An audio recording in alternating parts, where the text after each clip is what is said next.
यदि किसी महिला के हस्बैंड की डेथ हो जाती है, तो जैसे वो साझा गृहस्थी में रह रही हैं, जॉइंट फैमिली में रह रही हैं, तो उनको निकाला नहीं जा सकता है। इसके लिए महिला प्रोटेक्शन एक्ट है। अगर महिला का तलाक हो गया हो या वो सिंगल हो, इसके लिए हिंदू एकल माता-पिता दत्तक अधिनियम है, जिसके अंतर्गत वो बच्चा अडॉप्ट कर सकती है। और जुवेनाइल जस्टिस एक्ट है, जिसमें भी बच्चा अडॉप्ट किया जा सकता है।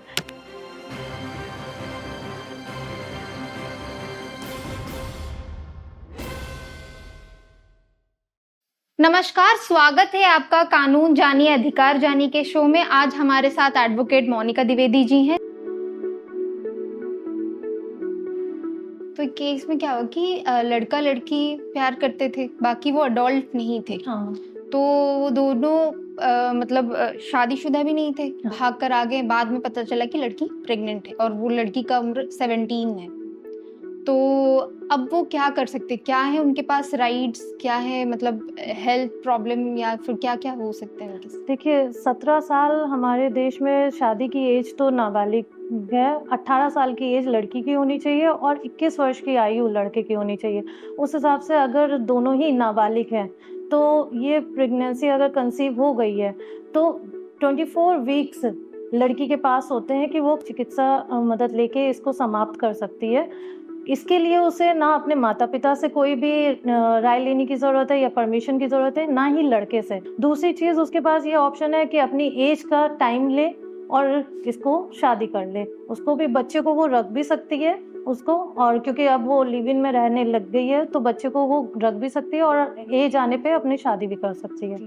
मैम अगर 24 वीक्स के बाद हो गया है तब? हाँ, तो दिक्कत है, उसके लिए फिर उसको कोर्ट में परमिशन लेनी तो होगी। हाँ, अच्छा। इसके लिए। अगर वो जैसे कि ये अभी तक अडल्ट नहीं हुई है, हाँ। ये 17 इयर्स हाँ, की है, 17 तो की। इनको अभी अपने पेरेंट्स से परमिशन लेना पड़ेगा कि? हाँ, अगर 24 वीक्स हो गए। अगर 24 वीक्स हाँ, हो गए, हो गए, अगर तो उससे बताना पहले है। हुए होंगे हाँ, तब तब परमिशन की कोई नहीं जरूरत। महिला को मेंटेनेंस किस आधार पर मिलती है और कितना मिलना चाहिए, किस बेसिस पे वो मतलब डिसीजन लिया जाता है? देखिए, कोई भी महिला शादीशुदा विवाहित स्त्री है, जो कि उसने शादी में रह के पत्नी धर्म निभाया हो, तो वो महिला भरण-पोषण की अधिकारिणी है, उसको भरण-पोषण मिलता है।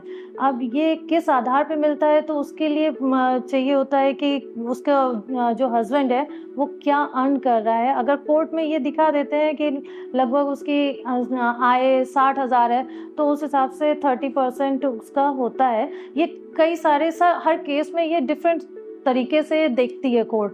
इसका कोई क्राइटेरिया नहीं है, कोर्ट में निर्धारित नहीं है कि वो इतना है तो हमें इतना ही मिलेगा, ऐसा कुछ नहीं है। उसकी लायबिलिटीज़ देखी जाती है लड़के की, अगर माता-पिता उस पे निर्भर हैं, उनकी चिकित्सा का खर्चा या बहुत सी चीज़ें इसको देखा जाता है। इसका मापदंड ऐसा कोई निर्धारित नहीं है। हम हर फील्ड में हमेशा महिलाओं को क्यों सेम मतलब जो सैलरी होती है, हाँ। वेतन, वो क्यों नहीं मिलता है? हमेशा अलग-अलग क्या मिलते हैं? क्या इसी सिचुएशन में किसी महिला के पास कोई भी ऐसे राइट्स हैं? जी, हमारे संविधान ने ही हमें राइट दिए हैं। आर्टिकल 14 में समता का अधिकार है, यानी कि हर व्यक्ति कानून की नज़र से समान है, देश के उसमें वो समान वो रखता है, चाहे वो लेडी है या जेंट्स है। अब एक महिला मज़दूर, वो 4 ईंटें उठा रही है, वही एक पुरुष मज़दूर 6 ईंटें उठा रहा है, लेकिन अपनी क्षमता से तो वो महिला अपना काम कर रही है ना। तो क्या होता है कि उसको कहा जाता है, नहीं, तुम 4 ईंटें उठा रहे हो, तो तुम्हारा कम होगा, वो देखो वो 6 ईंटें उठा रहा है, तो वो ज़्यादा होगा। लेकिन ऐसा नहीं है, महिला भी अपना उतना ही योगदान दे रही है, उतना ही भार ले रही है अपनी क्षमता के हिसाब से, तो सेम उनका प्रावधान है। अगर ऐसा कुछ होता है, इसके खिलाफ शिकायत हो सकती है, कंप्लेन करी जा सकती है, और सीधे अगर आपके राइट्स को कोई इस तरह से आपका उल्लंघन कर रहा है राइट्स का, तो आप हाई कोर्ट का सीधे दरवाज़ा खटखटा सकते हैं। मतलब ये कोई भी फील्ड से हो सकते हैं? हाँ, ऐसा कोई नहीं भी, हाँ, सेम राइट सबको मिले हुए हैं।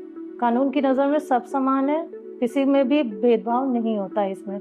क्या एक महिला का तलाक होने के बाद वो एक बच्चा अडॉप्ट कर सकती है?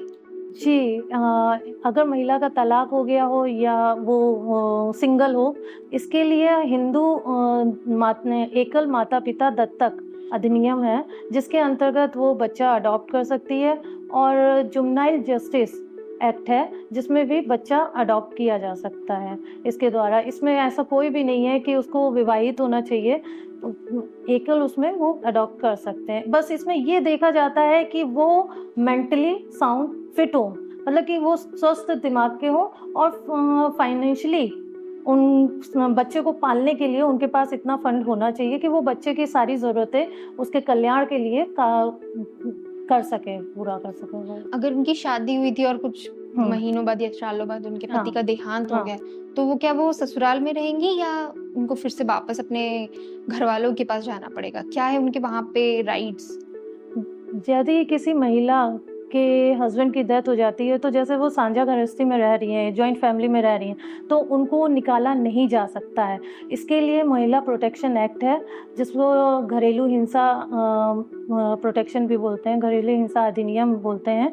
इसमें क्या होता है कि जब ऐसी महिला होती है, वहाँ पर अगर उसके साथ किसी भी तरह का ऐसे हिंसा हो रही हो या दुर्व्यवहार हो रहा हो या घर से निकाल दिया गया हो या उसको किसी भी तरह के दिक्कत का सामना करना पड़ रहा है या मेंटेनेंस नहीं दिया जा रहा है, तो वो अपने सास ससुर से भी मेंटेनेंस ले सकती है, क्योंकि उसे भी भरण पोषण का पूरा अधिकार है। उसके हस्बैंड खत्म हो जाने से उसका वहाँ पर अधिकार खत्म नहीं होते। तो कोर्ट ऐसे में ऑर्डर करती है कि उसको उसी घर में एक सेपरेट कमरा दिया जाए, उसमें रहने की जगह दिया जाए, जिससे कि वो समाज में ससम्मान अपने जीवन जी सके। अगर पति पत्नी अलग रह रहे हैं तो बच्चे की जो कस्टडी होती है वो किसे मिलती है? मतलब किसे मिलती का अर्थ ये है कि किस बेसिस पे मिलती है? अगर पति पत्नी में इस तरह का डिस्प्यूट हो जाता है, कोई लड़ाई झगड़े हो जाते हैं, तो जाहिर बात है बच्चा जब पति पत्नी अलग होंगे तो बच्चा एक के पास ही रहेगा, क्योंकि दोनों अलग हैं। या तो वो हस्बैंड के पास रहेगा या मदर के पास। ज़्यादातर होता है कि बच्चे अगर 5 वर्ष से कम आयु के तो वो माता के पास होते हैं।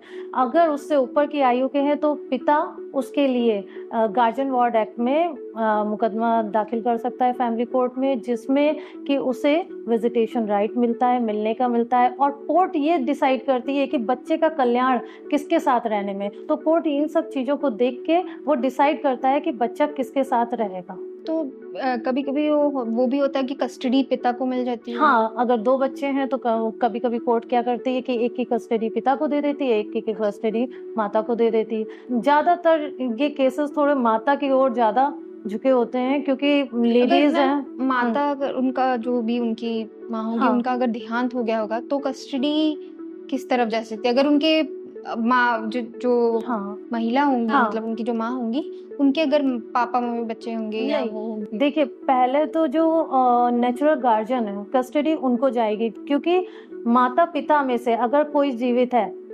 तो या तो माता जीवित है तो माँ के पास जाएंगे बच्चे, पिता जीवित है तो पिता के पास।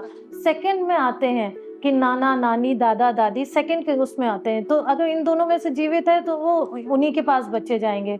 एक केस ऐसे ही आया था, हम आपको बताना चाहेंगे, जिसमें कि माँ अपने बच्चों को लेकर आ गई थी हस्बैंड के पास से और खुद चली गई थी बेंगलोर में जॉब करने, और बच्चे नाना नानी पाल रहे थे। ऐसी सिचुएशन में कोर्ट ने, इलाहाबाद उच्च न्यायालय ने ये देखा, जब ऐसी सिचुएशन है तो उस कस्टडी हस्बैंड को दी गई, क्योंकि बच्चों का वो नेचुरल गार्जियन मतलब फादर है, तो फादर के पास ज्यादा बच्चे अच्छे से रहेंगे कि नाना नानी के पास। तो कोर्ट ने उनको फादर को कस्टडी दी। मैम, अगर आपने जैसे बताया कि 2 बच्चे हैं, एक कस्टडी अगर पापा को मिल रही है और एक कस्टडी उनकी मम्मी को मिल रही है, तो उनका भी मेंटेनेंस मम्मी पापा उनके मेंटेनेंस को मम्मी को देंगे? अगर वो, देखिए क्या होता है कि अगर वाइफ नहीं कमा रही है, किसी भी उसमें अर्निंग नहीं है उसकी, उतनी पढ़ी लिखी नहीं है, तो ऐसे में हस्बैंड का ही मतलब लाइबिलिटी होती है कि अपनी पत्नी और बच्चों का भरण पोषण दे। भरण पोषण अलग चीज़ है, मेंटेनेंस, और जो है कस्टडी अलग चीज़ है। कस्टडी अगर माता के पास रहती भी है तो भी हस्बैंड को मेंटेनेंस देना पड़ता है ऐसे केसेस में भी। उससे कोई भी ये नहीं है कि कस्टडी का एक बच्चा अगर उनके पास है तो बच्चे के उसका नहीं देंगे, लेकिन जो माँ के पास है बच्चा और वाइफ का, उसको कस्टडी वो देना पड़ेगा मेंटेनेंस इसमें। तो बेसिकली उनके पिता को देना भी पड़ेगा उनके माता को अगर वो उनके पास और एक बच्चा है। बिल्कुल। बहुत बहुत धन्यवाद मैम हमारे शो में आने के लिए। अगर आपके पास ऐसे कुछ कानूनी मसलों के बारे में क्वेश्चंस है तो हमारे कमेंट सेक्शन में आप पूछ सकते हैं। धन्यवाद।